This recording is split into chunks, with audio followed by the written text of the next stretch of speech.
We're live. Oh, Sorry. All right, we're live. Good afternoon, everyone. Welcome to the Public Relations Society of America's Nashville Chapter Diversity Chat. I'm Ivy Johnson, Diversity Chair for our chapter. This chat is an online discussion about diversity and inclusion initiatives in the communications industry. If you're watching the chat through Google Hangout, you can join the conversation by going to the Q&A area. Please submit your questions to our guests there. Also, you can tweet us using the hashtag PRDiversity. Our guest today is Ariel Ellis. Ariel launched her first public relations company at the age of 22. She has aligned partnerships with companies such as Burger King, Sony Music, the NBA, and BET, and strengthen their brand awareness and public image through media coverage with outlets such as CNN, BBC, Ebony Magazine, and ESPN. Ariel has been recognized nationally as one of PR News, 15 to watch, and was listed among young HBCU alum to watch by the Huffington Post. Ellis has become sought after for her ability to help organizations transform culture, improve diversity, navigate change, build community, and drive innovation. She currently teaches PR courses at Lipscomb University and serves as secretary for the National Diversity and Inclusion Committee for the Public Relations Society of America. She has been a guest speaker for the Women's Foundation of Greater Memphis, Vanderbilt University, Cable Leadership Academy, Memphis Urban League, and mentored minority business owners through the 100 Urban Entrepreneurs Program and the Women in PR organization.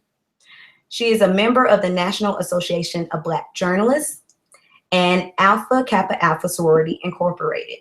Welcome, Ariel. hi. Okay, let's just jump right in. How did you get involved in the public relations industry? Oh, well, hey, everybody. Thank you, Ivy, for having me. Thank you, PRSA Nashville, for hosting this chat again and keeping the series going. How did I get involved in the public relations industry? I started in undergrad and was a communications major at Tennessee State University, and there were so many different opportunities to learn at TSU, so many different opportunities to intern and get some great experiences. And one of my first internships was in promotions and marketing at a local radio station here in Nashville. And throughout that whole entire process, I started to kind of put the pieces together that public relations potentially would be my field. I also had a professor who taught one of two classes that Tennessee State offered at that time, early days, only two classes, and she saw that I was a good writer. She noticed that I had a level of comfort in speaking and presenting and how to think strategically, and she encouraged me to go into public relations. So combined with all those experiences, that's what led me into PR. And shortly after graduation, I started my first firm, and I've loved the industry ever since. Okay. So PRSA has a National Diversity and Inclusion Committee. What does the National Diversity and Inclusion Committee do?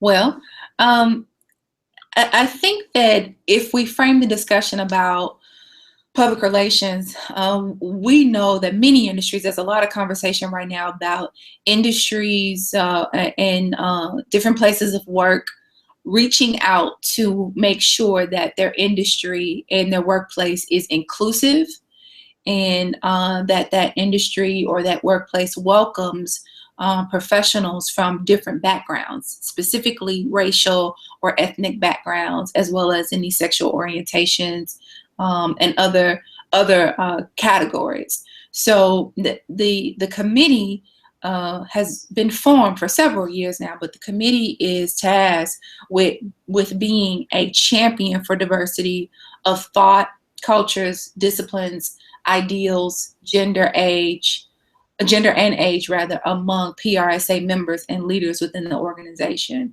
So the task essentially is to keep the conversation going but not just keep the conversation going about the need and the impact of diversity, but also to see the needle move, to see more, to see the industry become more diverse as it relates to not only members of the organization, but people who are working in the industry as well as leaders in the organization as well.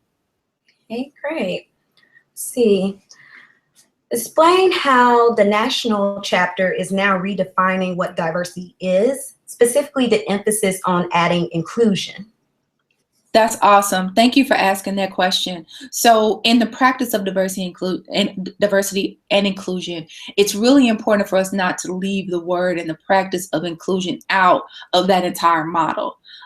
Diversity essentially has now become a buzzword because of the ways in which our world has changed so much. And so it's thrown around a lot. And one of the reasons why our committee is now the Diversity and Inclusion Committee is simply because of that. We did not want our approach to be watered down in any way by the perception of what people think or have about diversity and what it could be.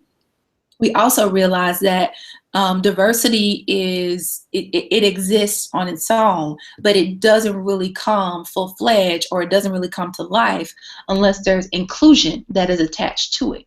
So that was critical for us to be able to add that word in saying that not only do we have different ages, races, and backgrounds, genders, etc., but we have we have diversity of thought.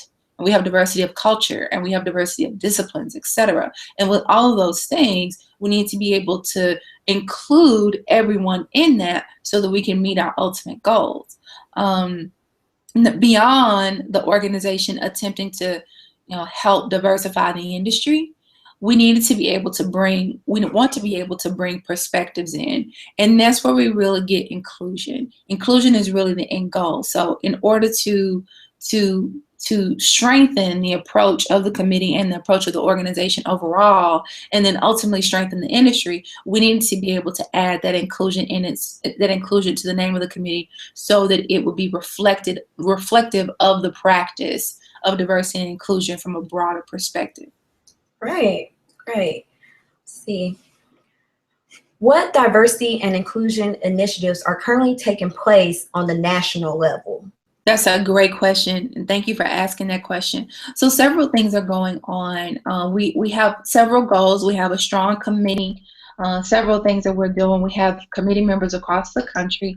Many of the committee members are presidents of their chapter, their local chapter, or they are board members or committee chairs within their current chapter, local chapter. A good number of them are the committee chairs of diversity for their chapter as well.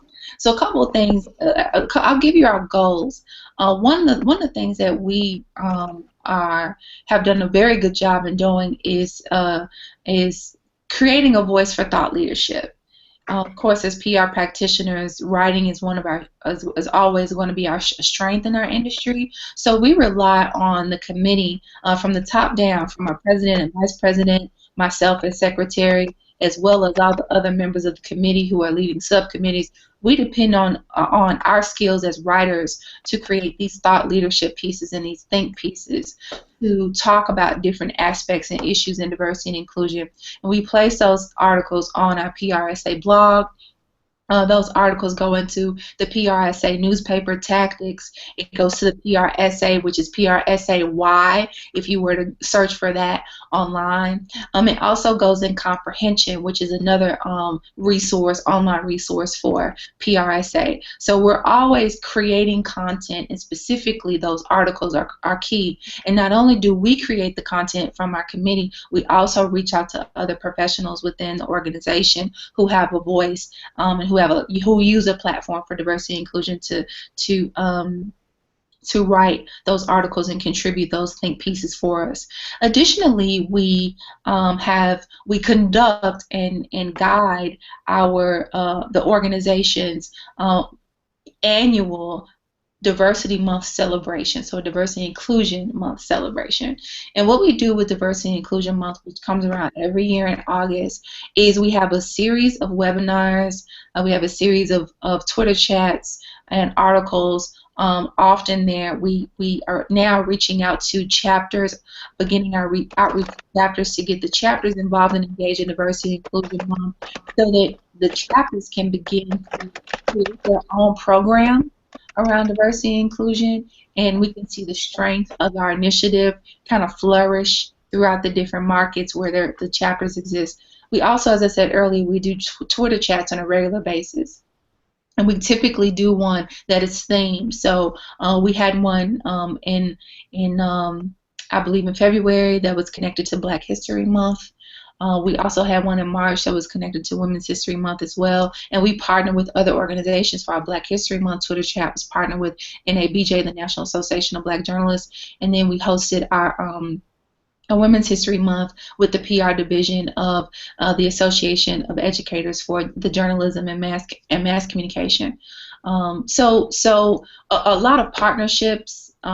We try to create partnerships so that we can put more legs on our content and try to have more reach and have those relationships with organizations like the Black Public Relations Society, the Hispanic Public Relations Association, any other organizations that are ethnic-based, gender-based, etc. We also, one of the things that we do is we host a mixer at the international conference for PRSA, and this year that international conference is going to be in Indianapolis. So we host that mixer to bring professionals from who not just have a platform or work, they do a work in diversity and inclusion, but professionals who are members of PRSA who have come to the international conference, and maybe they're part of different sections within the organization. Maybe they serve on different kinds of committees. Maybe they just have an interest in diversity by way of how to improve it in their workplace, things of that nature. So we host that mixer. It's a great opportunity for us to be able to meet and connect. We also we announce and present the chapter diversity award at that mixer, and that's something that other chapters can get involved in. And I think in years past, our Nashville chapter has won that award. But that's an opportunity for chapters all across the country, the U.S. and the country, to submit their programs and to send their programs into our committee, and we have an opportunity to review the work that they've done and see how they've made changes and see how they've strengthened their diversity approach for their chapter, whether it be they've increased the diversity of their membership, or whether they've created programs within their market that champion diversity, and have an opportunity to look at their submission and then ultimately determine who has created the best program for that year. And at that mixer at the international conference, we award the chapter that has just been a superstar in that area. So those just is a sample of some of the things that we do for the committee. As I said, it's a very cohesive process and a group where we have regular conference calls, and we do a lot of work, and we do report to. We do have a representative from the organization from PRSA, Lawrence, who works directly with us as our staff liaison, and we report directly to the organization's board of directors. And we also, in some ways, do some work with the foundation, the PRSA Foundation as well, which was established to increase diversity within the organization. Okay, great. Just a reminder, guys, that if you have any questions, and that part's coming up soon, please, if you're using Google Hangout, use the Q&A section, or please tweet us using the hashtag PRDiversity. So another question, in the previous answer, you kind of mentioned a lot of resources. Are there other resources from nationals that can help with diversity and inclusion initiatives in the local chapters? Like, for example, I have heard of a toolkit. Yes, so there's a toolkit that's coming out soon that we have. We had a toolkit several years ago. But there are several things that, in addition to the toolkit that we're going to do, but the toolkit essentially is a document, just as it states, it's a document with different tips and tools and resources that our chapters can use to be able to increase and strengthen their programs, to develop a program if they have not developed a program. When there are other organizations that reach out to PRSA because they're looking for experts and someone who maybe be the authority on a specific topic. When there's an opportunity to maybe weave in content and resources and websites into maybe your chapter newsletter or any events that you have. This toolkit essentially is an opportunity or is a resource for you to be able to do that. So we have a toolkit, and it has quite a bit of content in it, and we're in the process of finalizing what that toolkit, when that toolkit will come out. It is done. And it has gone through an approval process, and so we hope to be able to send that through to the chapters. Myself and Ian Burrell, who is the president of the San Francisco chapter, we serve as chapter liaisons on behalf of our National Diversity and Inclusion Committee. So many of the chapter leaders, presidents, as well as diversity chairs will begin to hear from us soon on, distribution of that toolkit, as well as conference calls and opportunities to learn how to improve and grow your diversity program. We also hope to be able to offer some training sessions for diversity officers or diversity chairpersons within certain chapters. So we're going to have more content to be able to share with you and help you guide you through some of the situations that you may encounter when you try to improve and increase diversity within your chapter.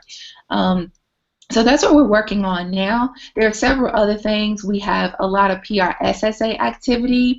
We work quite a bit with PRSA and have their national president currently on our committee to be able to start there, because of course we had our Nashville chapter hosted our mixer that Ivy, our chair, and Kia, our co-chair, hosted recently, or put together recently, and our national PRSA president, who was a student at Belmont University here in Nashville, was there. And one of the things that she asked us at that mixer was how many of us had heard about PR in high school, and not many people had raised our hands at that event.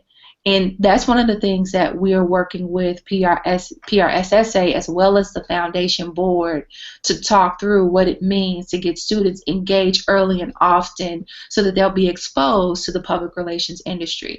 So those things are really critical. And again, this is a conversation that is happening in many industries, but I think it's really, really, really critical for PRSA to be a leader in that conversation. So those are some of the things that we continue to try to do. We've got our first video conference scheduled for June, and we'll be announcing soon who that speaker is. I know that everybody's going to enjoy him.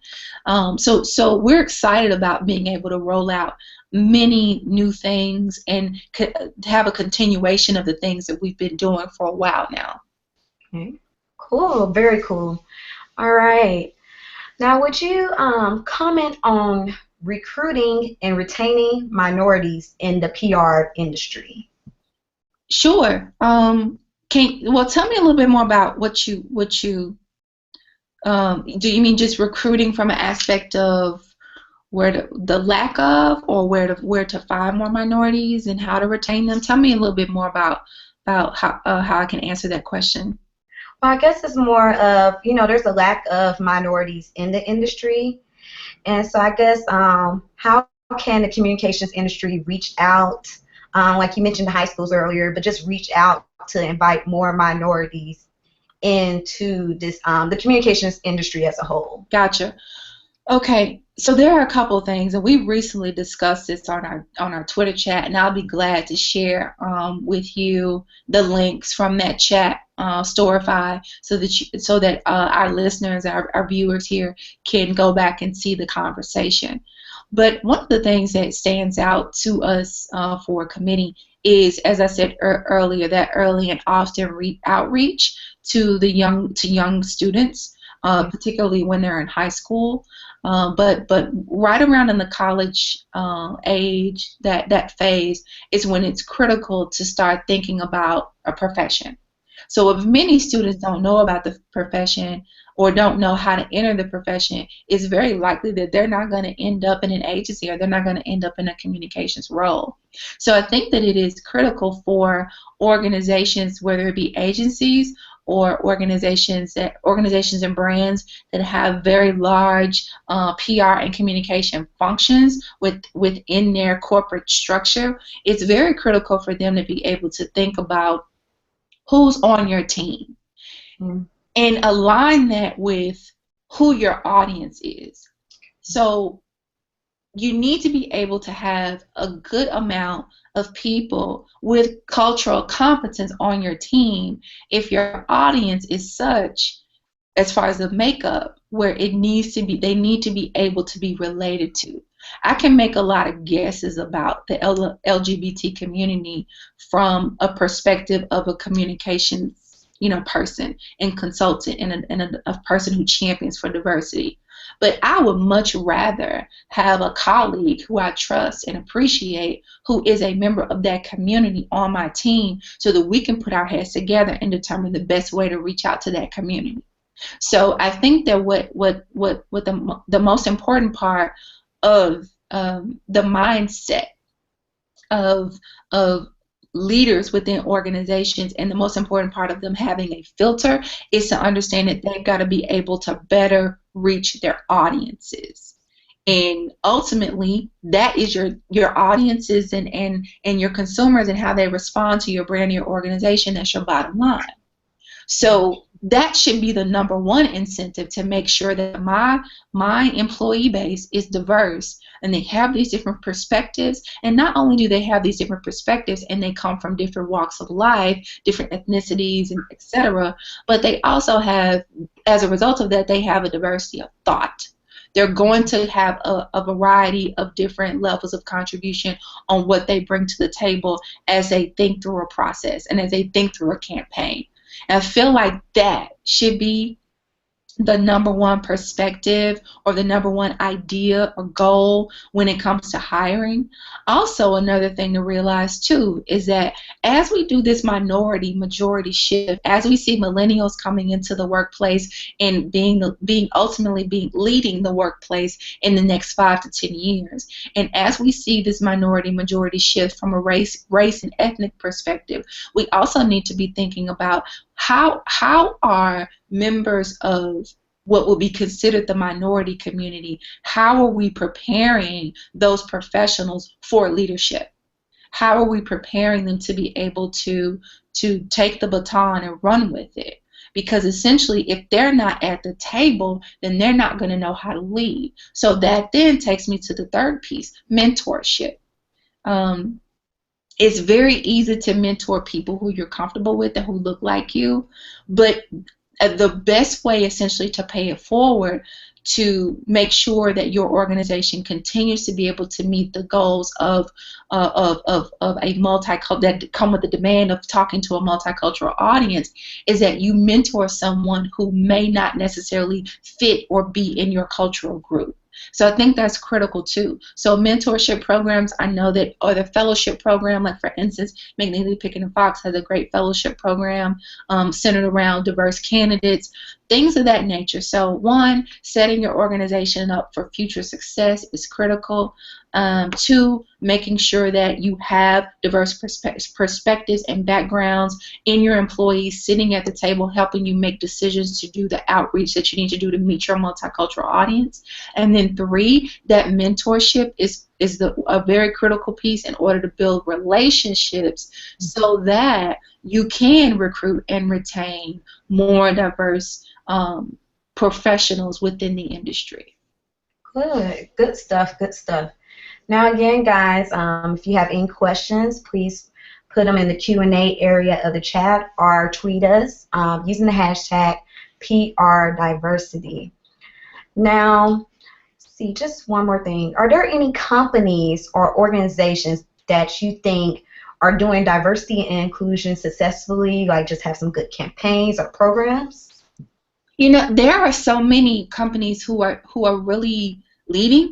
Mm-hmm. I think that there are some that are doing a little bit better than others. Yeah. But I think overall, I think the companies that are doing it really, really well are the ones who clearly have people at the table, and it's clear that they have people at the table. I don't necessarily have a case study for any particular companies. I could, choose some of my clients, but I'd rather not. because many of the clients that I'm working with now, they're still working through and trying to improve their strategy, and we've got a pretty good handle on what they're doing. But I think for the most part, the companies that are doing it well, as I said, are the ones who clearly, it's very clear that they have been thoughtful in their process. Gotcha. Not only just say, I'll take it from an internal perspective, from a hiring perspective. They don't just have a diversity statement on their website. They don't say we're open, we're a diverse organization, and we believe in the power of inclusion, and all these random statements that they just kind of copy and paste on their website. Gotcha. The companies that are doing it very well are the ones who have a culture of inclusion, meaning the individuals who work with their organization can bring their whole self to work.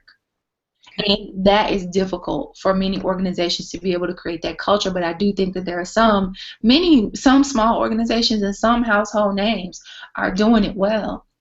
I don't think that any organization is a complete and full, perfect case study for diversity and inclusion, but I think that there are some great organizations that have been thought leaders in the practice, such as Deloitte and PricewaterhouseCoopers. Of course, the work that they do has been interesting. I think also Coca-Cola does a good job in the work that they do in that space. I think GM and other companies like that have done very well in the work that they do in that space. But I would say that many companies are now challenged, as I said, to put the blanket statement on their website, or to put that blanket statement in the talking points of their CEO or one of their VPs when they give a speech. No, now there is, and I would attribute this to organizations like PRSA and others. I would also attribute this to the hashtag movements that go around on Twitter. And organizations being able to be more transparent, or being asked to be more transparent. Show us that you're diverse. Show us that you understand the diversity of thought for your consumers, and show us that through your communication, through your campaigns, through your outreach. And if you don't, and ultimately show that to us in your employee base, and the employee resource groups that you create, and the opportunities that you give your employees internally. For instance, Johnson & Johnson, we hosted a great conference here yesterday at Lipscomb University, PR Plus conference, where the Nashville chapter was our partner, and the keynote speaker was Tom Glover, who's the Vice President of Communication at Johnson & Johnson. And one of the things that he shared with us was how their company, as well as some other companies, have improved and enhanced their maternity leave policies, and the communication around those policies. So it's one thing to say we value the moms at our organizations, and we give you all the time that is allotted to you, but we also value the fathers who want to take their 3 months maternity leave as well.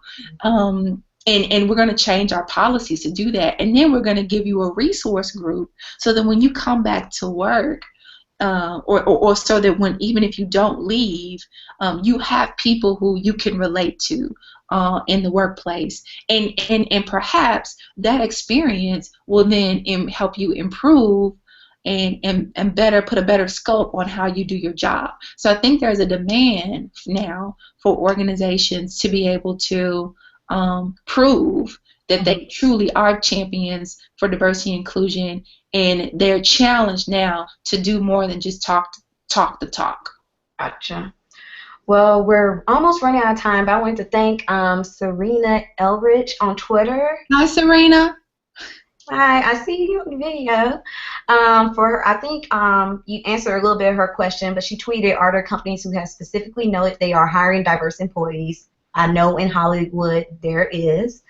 And I just want to say thank you so much for that question. Let's see. Thank you. Now, since we're running out of time, is there any last words before we stop the chat, in the chat? No, sure. I would just say that our world is changing, and we've got to be able to respond to the needs of consumers. We've got to be able to respond to their lifestyle. We've got to be able to respond to the relationship that they want to have with our organizations and brands. And in order to do that, as I said earlier, really meeting their needs, we've got to be ahead of the curve. And I believe that PRSA is really making an attempt to do that, not just in how we approach our work as PR professionals, but also in how we think through improving the diversity of our industry with those of us who work in this space. So I'm excited to be able to be a part of this committee and to be a leader in this committee, as well as a leader in the local chapter. And I'm excited to be able to see more of the work that we do to just make sure that we address the needs of not only our audiences, but we address the needs of those who work in our public relations profession. Great, good stuff. Well, thank you so much for being our guest today. Thank you for having me. Thank you to everyone that joined us. And our next diversity chat, it will be in June. We will give more details as we get closer. If you have any suggestions for speakers, please let us know. Please contact me. And have a great Friday. Bye, everyone. Thank you. Bye. Bye.